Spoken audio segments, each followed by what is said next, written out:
تمام قسم کی تعریفات، ہر طرح کی حمد و ثنا، بزرگی اور بڑائی اس اللہ تبارک و تعالیٰ کے لیے لائق اور زیبا ہے جو ہمارا مالک ہے، خالق ہے، رازق ہے۔ سب سے بہترین بات اللہ تبارک و تعالیٰ کی بات یعنی قرآن مجید ہے، اور سب سے بہترین راستہ اللہ کے نبی جناب محمد اکرم صلی اللہ علیہ وسلم کا بتایا ہوا راستہ ہے۔ دین میں نکالی ہوئی ہر نئی بات بدعت ہے، ہر بدعت گمراہی ہے، اور گمراہوں کا انجام جہنم کی دہکتی ہوئی آگ میں ہوگا۔ اس کے بعد بے شمار درود و سلام ہوں اس ہستی اقدس و مقدس پر جن کا نام نامی اسم گرامی محمد اکرم صلی اللہ علیہ وسلم ہے۔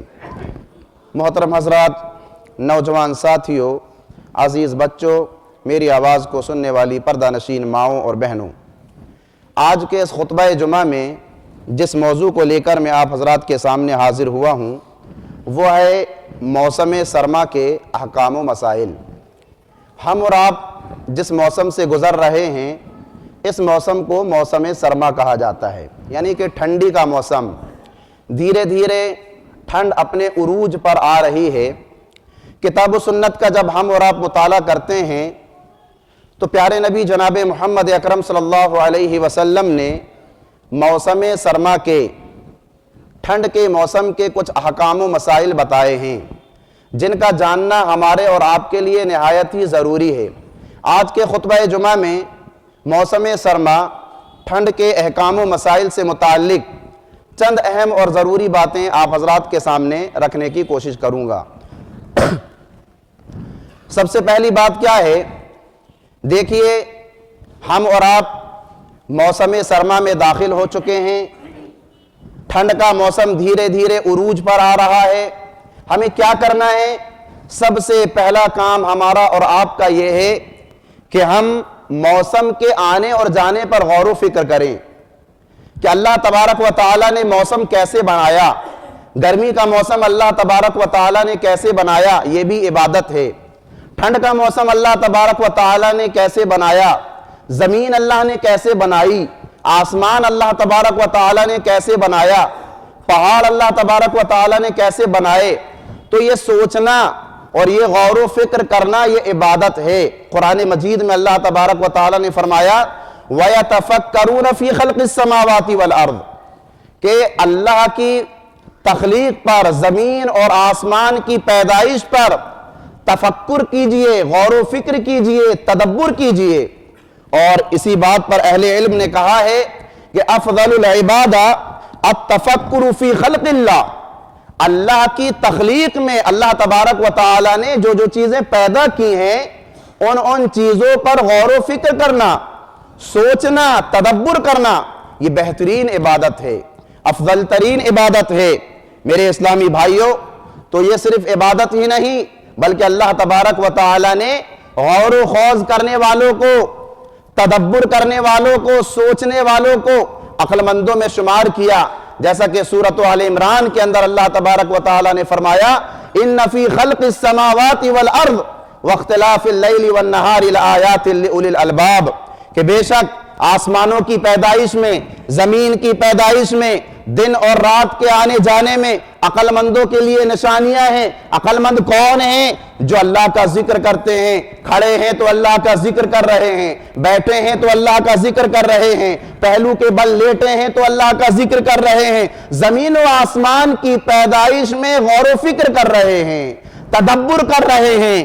ربنا ما خلقت ھذا باطلا، اور سوچنے کے بعد، تدبر کرنے کے بعد کہتے ہیں کہ پروردگارہ تو نے کوئی بھی چیز بیکار پیدا نہیں کی، کوئی بھی چیز باطل پیدا نہیں کی، سبحانکا تو پاک ہے، فقنا عذاب النار، اے اللہ تو ہمیں جہنم کے عذاب سے بچا۔ تو غور و فکر کیجئے، تدبر کیجئے، اللہ تبارک و تعالیٰ نے ٹھنڈ کا موسم کیسے بنایا، پھر دیکھتے ہی دیکھتے اللہ تبارک و تعالیٰ گرمی کا موسم لا دیتا ہے، پھر موسم بہار آ جاتا ہے، پھر بارش کا موسم آ جاتا ہے۔ یہ اللہ کے علاوہ دنیا میں کسی کے اندر ایسی طاقت نہیں کہ جو موسم کو اس طرح سے تبدیل کر سکے، دن اور رات کو تبدیل کر سکے۔ تو عقل مند حضرات جو ہوتے ہیں، اللہ کے نیک بندے جو ہوتے ہیں، وہ تدبر کرتے ہیں، تفکر کرتے ہیں ہر چیز پر جو اللہ تبارک و تعالیٰ نے پیدا کی۔ اسی طرح سے میرے اسلامی بھائیوں، موسم سرما میں، ٹھنڈ کے موسم میں دوسرا کام ہمیں اور آپ کو کیا کرنا ہے؟ اللہ تبارک و تعالیٰ سے خوب دعا کیجئے. دعا تو ہمیشہ کیجئے، لیکن ٹھنڈ کے موسم میں خصوصی اللہ تبارک و تعالیٰ سے دعا کا اہتمام کیجئے. کیوں؟ سب سے پہلی بات، یہ ٹھنڈ کا موسم کیوں آتا ہے؟ دنیا کے سائنسداں اس سلسلے میں جو بھی بات کہیں وہ ایک طرف، لیکن کتاب و سنت ہمیں کیا تعلیم دیتی ہے؟ اللہ کے نبی جناب محمد اکرم صلی اللہ علیہ وسلم نے فرمایا، مسلم کی حدیث ہے کہ جہنم نے اللہ تبارک و تعالیٰ سے کہا، قالت النار، جہنم نے اللہ تبارک و تعالیٰ سے کہا، ربی اکل بعضی بعضا، اے میرے پروردگار، میرا بعض حصہ بعض حصے کو کھائے جا رہا ہے. اے اللہ تو مجھے سانس لینے کی اجازت دے. اللہ تبارک و تعالیٰ نے 2 مرتبہ سانس لینے کی اجازت دی. نفس فی الشتاء ونفس فی الصیف، سردی کے موسم میں سانس لینے کی اور گرمی کے موسم میں سانس چھوڑنے کی اللہ تبارک و تعالیٰ نے جہنم کو اجازت دی. اللہ کے نبی جناب محمد اکرم صلی اللہ علیہ وسلم فرماتے ہیں، ٹھنڈ کے موسم میں جو تم ٹھنڈ محسوس کرتے ہو، سردی محسوس کرتے ہو، یہ جہنم سانس کھینچتی ہے. اور گرمی کے موسم میں جو تم شدت محسوس کرتے ہو، گرمی کی تپش محسوس کرتے ہو، جہنم سانس کو چھوڑتی ہے، جس کی وجہ سے دنیا میں گرمی ہوتی ہے. تو میرے اسلامی بھائیوں، ابن ماجہ کی بھی ایک حدیث ہے، اللہ کے نبی جناب محمد اکرم صلی اللہ علیہ وسلم نے فرمایا، شدت البرد من زمہریر جہنم، کہ ٹھنڈی کی تیزائی جو ہے، سرد ٹھنڈی، یہ جہنم کی وجہ سے ہے. اہل علم نے کہا کہ جب تم زیادہ ٹھنڈ محسوس کرو تو جہنم سے پناہ طلب کیا کرو، جہنم سے پناہ طلب کیا کرو، اس لیے کہ جہنم میں ٹھنڈ کا بھی عذاب ہوگا. جہنم میں ٹھنڈ کا عذاب کس طرح سے ہوگا؟ حضرت عبداللہ ابن عباس رضی اللہ عنہ فرماتے ہیں کہ بے شک جہنم میں ایک عذاب ایسا ہوگا کہ جس میں ٹھنڈک ہوگی اور اس کا نام زمہریر ہوگا. اور جہنم میں ٹھنڈ کے ذریعے سے اللہ تبارک و تعالی جہنمیوں کو جب عذاب میں مبتلا کرے گا تو اس قدر ان کو ٹھنڈا کر دے گا کہ ان کے گوشت کے، ان کی ہڈیوں کے اوپر جمع ہوا گوشت ان کی ہڈیوں سے باہر نکل جائے گا. اور اس قدر سخت عذاب ہوگا، اس قدر سخت عذاب ہوگا، ٹھنڈ کا عذاب، کہ جہنمی یہ خواہش کرنے لگیں گے کہ اللہ تبارک و تعالی تو ٹھنڈ کے عذاب کو ہم سے بدل دے اور ہمارے اوپر گرمی کے عذاب کو مسلط کر دے. تو یہ ٹھنڈ جب بڑھتی ہے تو ہمیں جہنم کو یاد کرنا چاہیے اور جہنم سے پناہ طلب کرنی چاہیے. اللہ تبارک و تعالیٰ سے کہنا چاہیے، اللہم انا نعوذ بک من عذاب النار، اللہم انا نعوذ بک من عذاب النار، اللہم انا نعوذ بک من عذاب النار. اللہ کے نبی نے فرمایا، من سأل اللہ الجنة ثلاث مرات قالت الجنة اللہم ادخلہ الجنة، ومن استجار من النار ثلاث مرات قالت النار اللہم اجرہ من النار. جس نے 3 مرتبہ اللہ تبارک و تعالی سے جنت مانگی، جنت خود اللہ رب العالمین سے کہتی ہے اللہم ادخلہ الجنہ، اے اللہ تو اس کو جنت میں داخل کر دے. اور جو بھی انسان 3 مرتبہ اللہ سے جہنم کی پناہ مانگتا ہے، جہنم کہتی ہے اللہم اجرہ من النار، اے اللہ تو اس بندے کو جہنم سے دور رکھنا. تو سردی کے موسم میں جب سردی کا احساس زیادہ ہو تو اس احساس پر ہمیں جہنم کو یاد کرنا چاہیے کہ وہاں کس قدر سخت عذاب ہوگا سردی کا، کہ جہنمی حضرات اللہ تبارک و تعالیٰ سے کہیں گے، خواہش کریں گے کہ پروردگارہ تو ہمیں جو ہے گرمی کی تپش دے دے، گرمی کا عذاب دے دے. اسی طرح سے میرے اسلامی بھائیوں، ٹھنڈ کا موسم یہ عبادت کا موسم ہے. ٹھنڈ کے موسم میں اللہ کے نیک بندے اللہ رب العالمین کی عبادت کرتے ہیں. حضرت عمر بن عبدالعزیز رحمت اللہ علیہ کہتے ہیں، الشتاء غنیمت العابدین، الشتاء غنیمت العابدین، ٹھنڈ کا موسم اللہ کے نیک بندوں کے لیے مال غنیمت کی طرح ہے، مال غنیمت کی طرح ہے. کیوں؟ اس لیے کہ اس میں دن چھوٹے ہوتے ہیں اور رات طویل ہوتی ہے، راتیں بڑی ہوتی ہیں. حضرت ابو سعید خدری رضی اللہ عنہ بیان کرتے ہیں، اللہ کے نبی جناب محمد اکرم صلی اللہ علیہ وسلم نے فرمایا، الشتاء ربیع المؤمن قصر نہارہ فصام وطال لیلہ فقام، کہ سردی کا موسم یہ موسم بہار کی طرح ہے، اس میں دن چھوٹے ہوتے ہیں، بندہ مومن اس میں روزہ رکھ سکتا ہے، راتیں طویل ہوتی ہیں، بندہ مومن اس میں قیام اللیل کا اہتمام کر سکتا ہے۔ میرے اسلامی بھائیوں، ٹھنڈ کا موسم یہ عبادت کا موسم ہے، اللہ کے نیک بندوں کو اس میں بڑھ چڑھ کے اللہ تبارک و تعالی کی عبادت کرنی چاہیے۔ کون سی عبادت کرنی چاہیے؟ سب سے پہلے ہمیں اور آپ کو جو ہے کثرت سے نفلی روزوں کا اہتمام کرنا چاہیے۔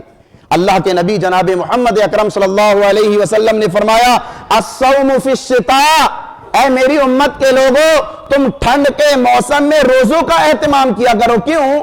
اس لیے کہ دن چھوٹے ہوتے ہیں، سورج طلوع ہوتا ہے پتہ نہیں کب غروب ہو گیا، راتیں طویل ہوتی ہیں، دن چھوٹے ہوتے ہیں، پیاس کی شدت کا احساس نہیں ہوتا، بھوک کی شدت کا احساس نہیں ہوتا۔ اللہ کے نبی نے اپنی امت کے لوگوں کو ابھارا ہے کہ تم سردی کے موسم میں، ٹھنڈ کے موسم میں زیادہ سے زیادہ روزوں کا اہتمام کیا کرو، اور خاص طور سے رمضان المبارک کے مہینے میں شرعی عذر کی وجہ سے اگر ہمارے روزے چھوٹے ہوئے ہیں، اللہ کے بندو سب سے پہلے ان روزوں کی قضا پوری کیجئے، سب سے پہلے ان روزوں کی قضا پوری کیجئے، اس میں تاخیر نہ کیجئے، جتنا جلد ممکن ہو سکے آپ رمضان کے چھوٹے ہوئے روزوں کی قضا کو پورا کرنے کا اہتمام کریں۔ اس کے علاوہ اگر آپ چاہیں تو پیر کے دن کا روزہ رکھ سکتے ہیں، جمعرات کے دن کا روزہ رکھ سکتے ہیں، ایام 20، 13، 14 اور 15 تاریخ کا روزہ رکھ سکتے ہیں۔ تو ٹھنڈ کے موسم میں روزہ رکھنا جو ہے یہ بڑی آسان عبادت ہے، اور اللہ کے نبی جناب محمد اکرم صلی اللہ علیہ وسلم نے اس پر ابھارا بھی ہے، اور اس کے بڑے فائدے بھی ہیں۔ اللہ کے نبی جناب محمد اکرم صلی اللہ علیہ وسلم فرماتے ہیں کہ جو شخص اللہ کی رضا کے خاطر ایک دن کا روزہ رکھتا ہے، ایک دن کا نفلی روزہ رکھتا ہے، اللہ تبارک و تعالی اس کو جہنم سے 70,000 سال کی دوری پر ڈھکیل دیتا ہے، 70,000 سال کی دوری پر اس کو کر دیتا ہے ایک دن کا روزہ، نفلی روزہ جو ہے۔ کتنی بڑی فضیلت ہے میرے اسلامی بھائیوں۔ تو ہمیں اور آپ کو جو ہے اس موسم کو ضائع نہیں کرنا چاہیے، برباد نہیں کرنا چاہیے۔ یہ اللہ کے نیک بندوں کے لیے موسم بہار ہے، غنیمت والا موسم ہے، اس کی ہمیں اور آپ کو جو ہے قدر کرنی چاہیے۔ اسی طرح سے میرے اسلامی بھائیوں دوسری عبادت، ہم اور آپ جو ہے موسم سرما میں، ٹھنڈ کے موسم میں ہمیں اور آپ کو چاہیے کہ ہم نماز تہجد کا اہتمام کریں۔ نماز فجر تو ہم پڑھتے نہیں، نماز تہجد کیسے ہم پڑھ لیں گے؟ اللہ کے بندو فرض نمازوں کا اہتمام کیجئے، اس کے علاوہ جو ہے نماز تہجد کا اہتمام کیجئے۔ فرض نمازوں کے بعد اللہ رب العالمین کے نزدیک سب سے افضل عبادت اگر کوئی عبادت ہے تو وہ نماز تہجد ہے، قیام اللیل ہے۔ دن چھوٹے ہیں، راتیں لمبی ہیں، 10 بجے بھی سو گئے، 11 بجے بھی سو گئے، نماز فجر تک آٹومیٹک خود بخود 3-4 مرتبہ آپ کی نیند کھلتی ہے۔ اس جاگنے کو غنیمت جانیے اور قیام اللیل کا اہتمام کیجئے۔ اور پیارے نبی جناب محمد اکرم صلی اللہ علیہ وسلم نے جو فضیلتیں بتائی ہیں، جو فائدے بتائے ہیں، ان فائدوں کو حاصل کرنے کی کوشش کیجئے۔ قیام اللیل، رات کا موسم، رات کا وقت، سردی کا موسم، ایسے وقت میں اگر بندہ مومن قیام اللیل کا اہتمام کرتا ہے کیا فائدہ ملے گا؟ اللہ کے نبی جناب محمد اکرم صلی اللہ علیہ وسلم فرماتے ہیں، طبرانی کی حدیث ہے کہ موسم سرما میں، سردی کے موسم میں جو بندہ رات کے وقت اٹھتا ہے، اپنے نرم و نازک بستر کو چھوڑتا ہے اور پھر وضو کرتا ہے، قیام اللیل کا اہتمام کرتا ہے، اللہ تبارک و تعالی ایسے بندے سے خوش ہو جاتا ہے، ہنستا ہے اللہ رب العالمین، مسکراتا ہے ایسے بندے پر جو موسم سرما ہے، سرد موسم ہے، نرم و نازک گرم بستر کو وہ بندہ چھوڑتا ہے اور وضو کرتا ہے، مکمل وضو، اور اس کے بعد قیام اللیل کا اہتمام کرتا ہے، ایسے بندے پر اللہ رب العالمین مسکراتا ہے۔ آج دنیاوی زندگی میں جو بڑے بڑے عہدیدار ہیں، آفیسر ہیں، بڑے بڑے نیتا ہیں، ان کو راضی کرنے کے لیے ہم کتنے کیا جتن نہیں کرتے، کیا کیا کوششیں ہم نہیں کرتے، کیا کیا جدوجہد ہم نہیں کرتے۔ یاد رکھیے اللہ جس پر خوش ہو گیا ساری دنیا کے لوگ اس پر خوش ہو گئے، اور اللہ جس پر ناراض ہو گیا ساری دنیا کے لوگ اس پر ناراض ہو گئے۔ تو ایسے بندے پر اللہ تبارک و تعالی ہنستا ہے، مسکراتا ہے، جو موسم سرما میں، ٹھنڈ کے موسم میں رات میں اپنے نرم و نازک بستر کو چھوڑ کر کے مکمل وضو کرتا ہے اور قیام اللیل کا اہتمام کرتا ہے۔ اللہ تبارک و تعالی فرشتوں سے پوچھتا ہے کہ میرے بندے کو ایسی کیا پڑی ہے کہ جو اتنی تکلیف جھیل کر یہ موسم سرما میں، سردی کے موسم میں اٹھ کر قیام اللیل کا اہتمام کر رہا ہے۔ فرشتے کہتے ہیں پروردگارا وہ تیری رحمت کا امیدوار ہے اور تیری پکڑ سے ڈر رہا ہے، خوف کھا رہا ہے، اس لیے جو ہے وہ اتنی سرد رات میں اٹھ کر کے جو ہے قیام اللیل کا اہتمام کر رہا ہے، نماز کا اہتمام کر رہا ہے۔ اللہ تبارک و تعالیٰ کہتا ہے کہ اس کی ساری امیدوں کو میں پورا کرتا ہوں اور اسے جہنم کے عذاب سے نجات دلاتا ہوں۔ یہ پہلا فائدہ ہے۔ دوسرا فائدہ کیا ہے؟ اللہ کے نبی جناب محمد اکرم صلی اللہ علیہ وسلم نے فرمایا توجب لأہلیہ اہل الجنہ، کہ جو موسم سرما میں، سردی کے موسم میں رات میں اٹھ کر قیام اللیل کا اہتمام کرتا ہے، ایسے بندے پر اللہ رب العالمین جنت کو واجب کر دیتا ہے۔ کتنے بڑے فائدے ہیں، کتنی بڑی فضیلت پیارے نبی جناب محمد اکرم صلی اللہ علیہ وسلم نے بیان فرمائی ہے۔ اسی طرح سے میرے اسلامی بھائیوں، تیسری عبادت ہم اور آپ کیا کریں کہ سردی کے موسم میں خاص طور سے رات کے وقت مریض کی عیادت کرنے کے لیے جائیں۔ دن چھوٹے ہیں، رات لمبی ہے، اور مریض کی عیادت اللہ کے نبی جناب محمد اکرم صلی اللہ علیہ وسلم کی وہ مشہور حدیث جو مسند احمد کے اندر موجود ہے، اللہ کے نبی نے فرمایا ایک بندہ مومن اگر صبح کو کسی مریض کی عیادت کے لیے جاتا ہے اور اچھے الفاظ، اچھے جملے اس کے سامنے بولتا ہے، شام تک 70,000 فرشتے اس کے لیے مغفرت کرتے ہیں، اور شام کو اگر جاتا ہے تو صبح ہونے تک 70,000 فرشتے اس کے لیے مغفرت کی دعا کرتے ہیں۔ محدثین لکھتے ہیں کہ سردی کے موسم میں مریض کی عیادت مغرب کے بعد کیا کریں، اس لیے کہ دن چھوٹے ہوتے ہیں، فرشتوں کی دعائیں کم ملیں گی، راتیں لمبی ہوتی ہیں، طویل ہوتی ہیں، فرشتوں کی دعائیں مغفرت کے تم زیادہ حقدار ہو جاؤ گے۔ کس قدر نیکیوں کے طلبگار تھے ہمارے اسلاف، کیسی کوششیں کیا کرتے تھے، کتنا جتن کیا کرتے تھے، اور کیسا جو ہے دماغ لگایا کرتے تھے اللہ رب العالمین کو راضی کرنے کے لیے، اللہ کو خوش کرنے کے لیے۔ تو میرے اسلامی بھائیوں، کوشش کریں کہ مریض کی عیادت دن میں بھی کر سکتے ہیں، رات میں بھی کر سکتے ہیں، لیکن سردی کے موسم میں کوشش کریں کہ رات میں جو ہے ہم اور آپ جو ہے مریض کی عیادت کریں، اور زیادہ سے زیادہ جو ہے فرشتوں کی دعائیں مغفرت حاصل کرنے کی کوشش کریں۔ اسی طرح سے سردی کے موسم میں، کیونکہ یہ موسم اللہ کے نیک بندوں کے لیے عبادت کا موسم ہے، موسم بہار ہے، غنیمت کا موسم ہے، اس موسم میں ہمیں اور آپ کو چاہیے کہ زیادہ سے زیادہ صدقہ و خیرات کریں۔ کتنے ایسے غریب ہیں جن کے پاس ٹھنڈ سے بچنے کے لیے گرم کپڑے نہیں، کتنے ایسے غریب ہیں کہ جن کے پاس ٹھنڈ سے بچنے کے لیے موزے نہیں، گلفز نہیں، رات میں اوڑھنے کے لیے کمبل نہیں، اور بچھانے کے لیے بستر نہیں۔ کتنے ایسے غریب ہمارے پڑوس میں مل جائیں گے، ہمارے اطراف میں مل جائیں گے، ہمارے علاقے میں مل جائیں گے۔ اللہ نے ہمیں نوازا ہے، ہمیں مالدار بنایا ہے، ہمیں صاحب حیثیت بنایا ہے، ہمیں ان کی مدد کرنی چاہیے۔ اور یاد رکھیے اللہ کو وہ صدقہ پسند ہے جو ضرورت کے تحت ادا کیا جائے۔ سامنے والا بھوکا ہے، اس کی بھوک کو مٹائیے، سامنے والا مریض ہے اس کا علاج کیجئے، سامنے والے کے پاس کپڑے نہیں ہیں اسے کپڑے پہنائیے۔ ایسا نہیں کہ ٹھنڈ کا موسم ہے ہم اور آپ صدقے کے طور پر پنکھا اس کو دے رہے ہیں، یہ صدقہ ہے، لیکن اسی کے مقابلے میں اگر ہم غریب کو موزہ دیتے ہیں، گلفز دیتے ہیں، اس پنکھے سے زیادہ اجر و ثواب ہمیں موزہ اور گلفز میں ملے گا، کیونکہ اس کی ضرورت اس میں پوری ہو رہی ہے۔ تو میرے اسلامی بھائیوں، یہ موسم جو ہے یہ نیکیاں کمانے کا موسم ہے۔ اللہ کے نبی جناب محمد اکرم صلی اللہ علیہ وسلم نے صدقہ و خیرات کے تعلق سے فرمایا کہ جس طرح سے پانی آگ کو بجھا دیتی ہے، اسی طرح سے صدقہ گناہوں کو مٹا دیتا ہے۔ تو خوب صدقہ کیجئے اس مہینے میں، اور ضرورت مندوں کی ضرورت کو پورا کرنے کی کوشش کیجئے۔ اسی طرح سے میرے اسلامی بھائیوں، موسم سرما میں، ٹھنڈ کے موسم میں ٹھنڈی ٹھنڈی ہوا چلتی ہے، جس کا احساس ہم اور آپ کو عام طور سے بائک پر سوار ہونے کے بعد ہوتا ہے کہ کتنی ٹھنڈی ہوا ہے۔ میرے اسلامی بھائیوں، یہ ٹھنڈی ہوا ہمارے لیے رحمت بھی ہے اور زحمت بھی بن سکتی ہے، عذاب بھی بن سکتی ہے۔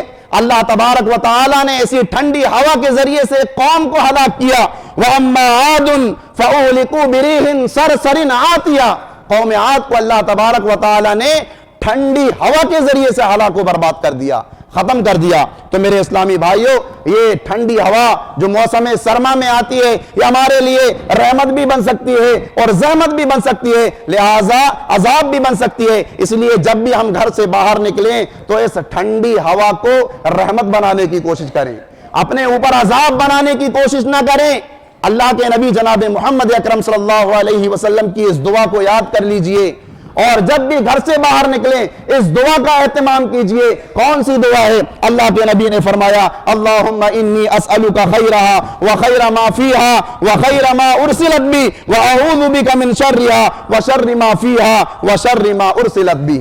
اے اللہ، ٹھنڈی ہوا میں جو خیر ہے اس کا میں تجھ سے سوال کرتا ہوں۔ اے اللہ، ٹھنڈی ہوا میں جو شر ہے پروردگارہ، میں اس کے شر سے تیری پناہ میں آتا ہوں۔ اس دعا کو پڑھ کر کے گھر سے باہر نکلیے۔ اللہ کی قسم، ٹھنڈی ہوا کے ذریعے سے ملنے والی جو تکالیف ہیں، جو بیماریاں ہیں، اللہ تبارک و تعالی ہمیں اور آپ کو ان بیماریوں سے محفوظ کر لے گا۔ میرے اسلامی بھائیوں، موسم سرما میں بہت سارے مسائل پیدا ہوتے ہیں، بہت سارے مسئلے آتے ہیں۔ انہی مسئلوں میں سے ایک مسئلہ تیمم کا ہے۔ تیمم کے تعلق سے دو باتیں یاد رکھیے، یہ دو باتیں ذہن میں بٹھا لیجئے۔ سب سے پہلی بات یہ ہے کہ تیمم کب کرنا چاہیے؟ تیمم کب کرنا چاہیے؟ پانی موجود نہیں ہے، بہت زیادہ تلاش و بسیار کے بعد پانی نہیں ملا، تو ایسی صورت میں تیمم جائز ہے۔ اسی طرح سے پانی ہے لیکن پانی کو چھونے کی وجہ سے جو ہے بیماری کا خدشہ ہے، جان کے جانے کا خدشہ ہے، ہلاکت کا خدشہ ہے، اور پانی کو گرم کرنے کا انتظام نہیں ہے، تو ایسی صورت میں بھی جو ہے تیمم کیا جا سکتا ہے۔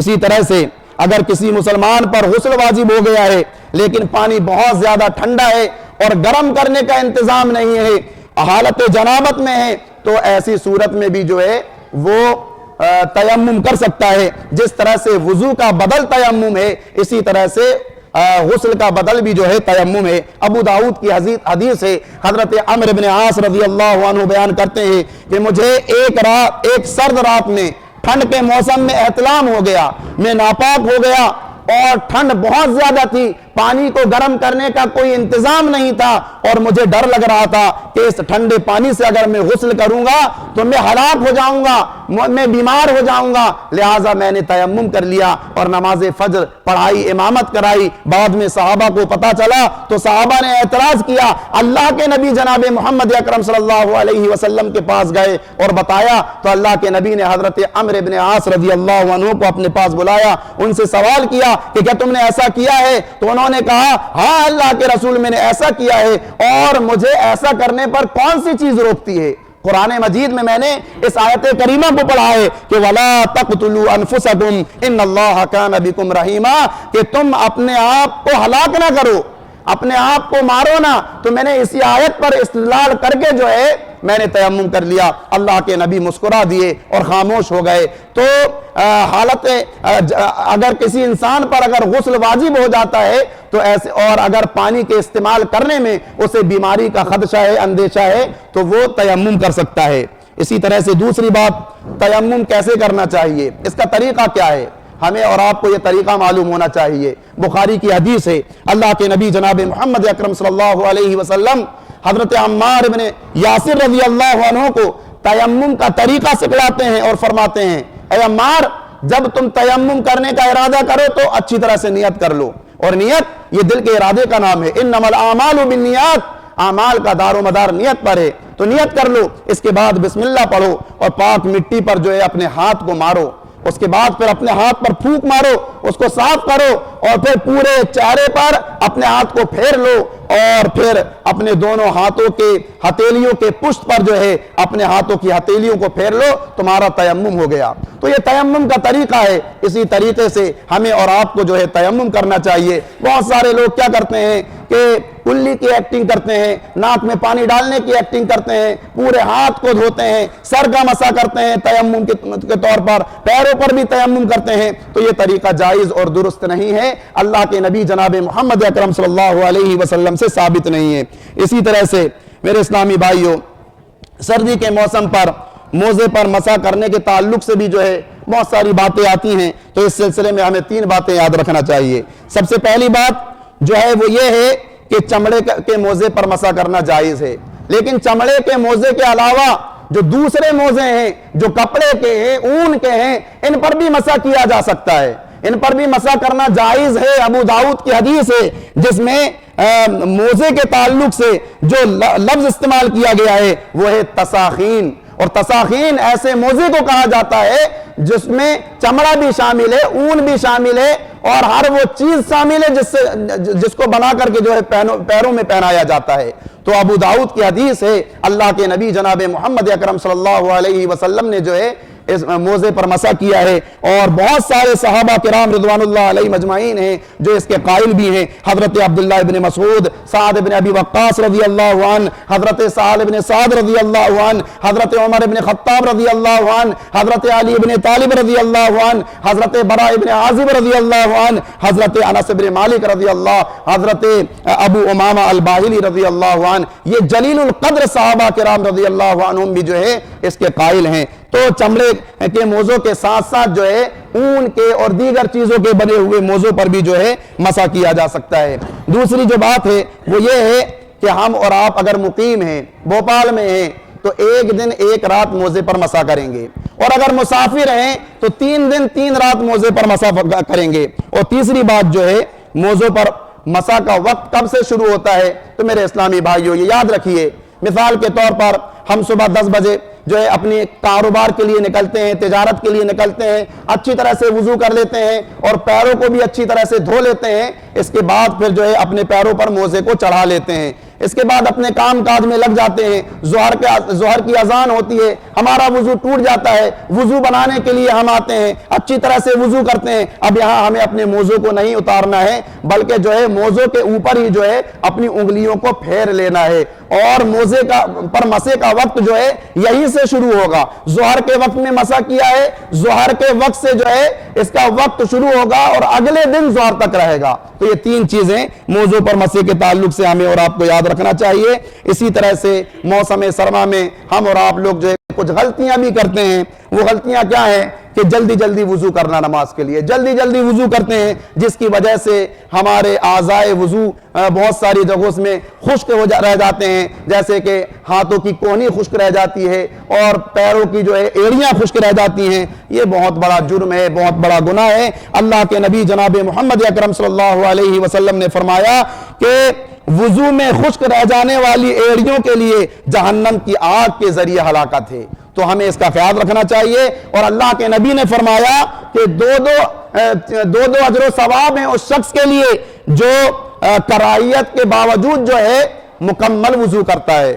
اللہ تبارک و تعالیٰ اس کے درجات کو بلند کر دیتا ہے اور اس کے گناہوں کو معاف کر دیتا ہے۔ تو ہمیں آرام سے اطمینان سے وضو کرنا چاہیے۔ اسی طرح سے کوئی بھی موسم ہو، موسم کو برا بھلا نہیں کہنا چاہیے۔ موسم کو برا بھلا کہنا یہ بہت بڑا جرم ہے، بہت بری بات ہے۔ عام طور سے ہوتا کیا ہے، جیسے سردی کا موسم ہے، ہمیں اور آپ کو جو ہے تجارت کے لیے یا کسی کاروبار کے لیے کہیں نکلنا ہے، صبح کا وقت ہم نے طے کیا لیکن بہت زیادہ کوہرا گر رہا ہے، گاڑی چلانا مشکل ہو گیا، موسم کو برا بھلا کہنے لگے، گالی گلوچ کرنے لگے۔ اللہ کے نبی جناب محمد اکرم صلی اللہ علیہ وسلم نے منع کیا ہے سختی کے ساتھ۔ اللہ کے نبی نے فرمایا لا تسبوا الدہر، اے میری امت کے لوگوں تم جو ہے زمانے کو گالی نہ دو۔ اور حدیث قدسی میں اللہ کے نبی نے فرمایا کہ ابن آدم مجھے تکلیف پہنچاتا ہے، مجھے تکلیف پہنچاتا ہے اور وہ زمانے کو گالی دیتا ہے، حالانکہ صاحب زمانہ میں ہوں، میں نے ہی زمانے کو بنایا ہے، میرے ہی ہاتھ میں سارے امور ہیں، رات و دن کو میں ہی پلٹتا رہتا ہوں۔ اسی طرح سے موسم سرما میں جو ہے ہم اور آپ گرم کپڑے خریدتے ہیں، موزے خریدتے ہیں، گلفز خریدتے ہیں، چادریں خریدتے ہیں، کمبل خریدتے ہیں۔ بہت سارے لوگ ہیں جو اس میں بنی ہوئی تصاویر پر دھیان ہی نہیں دیتے، توجہ ہی نہیں دیتے، جبکہ شریعت اسلامیہ میں سخت وعیدیں آئی ہیں جانداروں کی تصویروں پر۔ جو چیزیں جاندار ہیں تو ان کی بنی ہوئی تصویر کو اپنے گھروں میں لگانا، اپنے لباس میں لگانا، یہ بھی بہت بڑا جرم ہے، اس سے بھی ہمیں اور آپ کو بچنا چاہیے۔ ایک چیز اور، نماز کی حالت میں خاص طور سے سردی کے موسم میں بہت سارے لوگ ایسے ہوتے ہیں جو جن کو سردی لگ رہی ہوتی ہے تو وہ اپنے سر اور منہ کو پوری طرح سے لپیٹ لیتے ہیں، ڈھانک لیتے ہیں، صرف آنکھیں نظر آتی ہیں، پوری طرح سے جسم کو لپیٹ لیا۔ یاد رکھیے ایسا کرنے سے بھی اللہ کے نبی جناب محمد اکرم صلی اللہ علیہ وسلم نے منع فرمایا ہے۔ ہمارا پورا فیس کھلا ہوا ہونا چاہیے، پورا چہرہ دکھنا چاہیے۔ ابو داؤد کی حدیث ہے، اللہ کے نبی نے اس طرح کے عمل سے جو ہے منع فرمایا ہے۔ اسی طرح سے موسم سرما میں تکلیف دینے سے بھی ہمیں جو ہے بچنا چاہیے. تکلیف تو ویسے جو ہے ہمیشہ ہر وقت جو ہے کسی دوسرے کو دینے سے بچنا چاہیے, لیکن ٹھنڈ کے موسم میں لوگ کیا کرتے ہیں, ٹھنڈے ٹھنڈے ہاتھ سے کسی کی جو ہے گردن کو آ کر پکڑ لیا, کسی کے پیٹ میں ہاتھ ڈال دیا, کسی کو جو ہے پریشان کرنا, تکلیف پہنچانا. اللہ کے نبی نے ایسا کرنے سے منع فرمایا ہے. اسی طرح سے سردی آ رہی ہے یا سردی جا رہی ہے, ایسے موسم پر جو ہے, ایسے وقت پر جو ہے جان بوجھ کر کے شرارت کرتے ہوئے جو ہے پنکھوں کو چلا دینا, دوسروں کو تکلیف پہنچانا, یہ بھی اچھی بات نہیں ہے. اسی طرح سے جو ہے آنے جانے والے آتے جاتے وقت آمد و رفت کے دروازوں کو کھلا چھوڑ دینا جہاں سے بہت تیزی کے ساتھ ہوا آ رہی ہے, جان بوجھ کر کے اس طرح کی حرکتیں کرنا. اور آخری بات یہ ہے کہ کسی جگہ گرم پانی کا انتظام ہے تو اس پانی کو بے دریغ استعمال کر کے دوسروں کو ٹھنڈے پانی کے استعمال پر مجبور کرنا, یہ ساری چیزیں جو ہے دوسروں کو تکلیف پہنچانے کے اس میں آتی ہیں. اللہ کے نبی نے فرمایا المسلم من سلم المسلمون من لسانہ و یدہ, کہ سچا اور پکا مسلمان وہ ہے جو نہ تو اپنی زبان سے اور نہ ہی اپنے ہاتھ سے کسی دوسرے مسلمان کو تکلیف پہنچاتا ہے. تو موسم سرما میں ہمیں ان ساری چیزوں کا خیال رکھنا چاہیے, اور یہ بڑا خوبصورت موسم ہے. اس موسم میں جو ہے ہمیں زیادہ سے زیادہ اللہ رب العالمین کو راضی کرنے کی کوشش کرنی چاہیے. اللہ تعالیٰ سے دعا ہے الہ العالمین ہم تمام کے تمام مسلمانوں کو قرآن اور حدیث کے مطابق زندگی گزارنے والا بنا. الہ العالمین ہم گناہ گار ہیں, ہم خطا کار ہیں, ہم نے اپنی زندگی میں جان بوجھ کر گناہ کیے, انجانے میں ہم سے گناہ سرزد ہوئے. پروردگارہ تیری ذات گناہوں کو معاف کرنے والی ہے, ہمارے تمام کے تمام گناہوں کو تو معاف کر دے. الہ العالمین ہم نے اپنی زندگی میں جو بھی ٹوٹی پھوٹی عبادتیں کی ہیں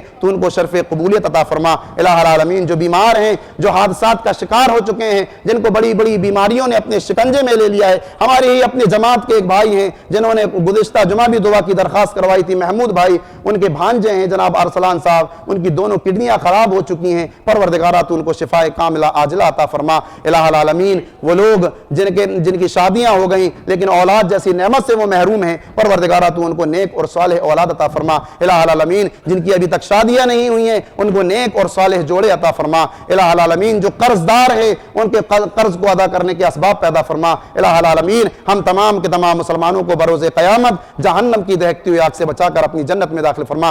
آمین ثم آمین. وآخر دعوانا ان الحمد للہ رب العالمین.